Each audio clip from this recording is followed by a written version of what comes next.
So in this video, I'm going to talk to you about some of the ways you can best prepare your child for the transition to foundation. And one of the most important things is oral language and communication skills. So they're just things like having conversations with your child, sitting around the dinner table, chatting to them when they're doing something and want to tell you something, showing genuine interest in that, having conversations with them, asking them questions that are open-ended, so kind of answering a question with a question, or how did that make you feel, that type of thing. You could sing with them, you could dance, just spending time with them. It's really good to encourage your children to be able to express their feelings. So at school, obviously sometimes things don't go the way they expect, or they're having a really wonderful day and they're really excited, and it's best if they can voice these concerns or excitements to an adult or to their friends and things in an appropriate way. So just by encourage them to talk about how they're feeling, that can really support that as well. Another important thing in coming to school is social skills. So that's things like being able to play with other kids, making sure they can share, be kind. You could encourage your child to go on play dates with their kinder friends, spending time with other children so that they feel like they're ready to spend time with other children in the classroom and feel comfortable to play with them at playtime and things like that. We know that transitioning to school can be a scary time. It can also be a very exciting time. So everyone reacts differently to this. And I think the most important thing is to be positive about the transition to school and making sure that even if you're feeling a little bit nervous, that you kind of don't express that to them or get too upset if they're feeling a bit worried. The teachers are trained to help support your child through this transition. So it's quite common for children to feel anxious when they separate from you in the morning at the start of the day, and often this can result in tears or clinging on to you. That's quite normal. One of the best things you can do is just give them a kiss and head off, and we'll be there to support them. You could read stories to them about being away from each other, but that you still care about each other.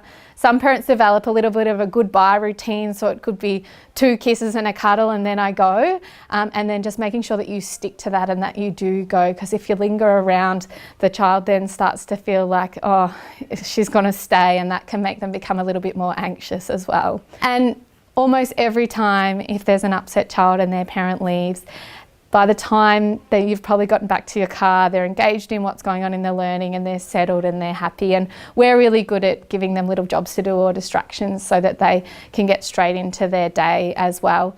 And obviously, if it continues, that's something we'll communicate with you. So we're not going to let a child sit there and be distressed for the whole day. So, but normally they settle straight away. It doesn't take long once you've gone.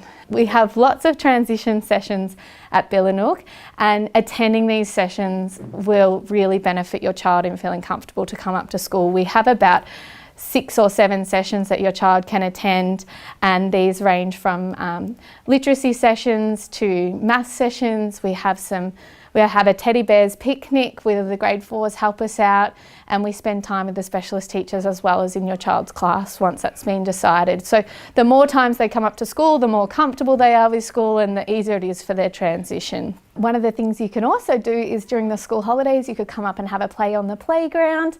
But we also say don't come up too much either, because you don't want them to feel like, oh, this is a big chore or this is a bit overwhelming. So just gauge your child and how they're feeling about it. But some of those little things can really help you in getting your child comfortable to come to school. Some of the other things that are really great for your child to be able to do before they come to school and need to do is personal care. So can they go to the toilet by themselves? Can they take the jumpers on and off? Sometimes that jumper's a new jumper and it's a bit tricky, so that's something you could practice with them. Making sure they know how to pack and unpack their school bag and giving them the independence to do that. It's really important that they can do that themselves, because at school they're going to be expected to do that.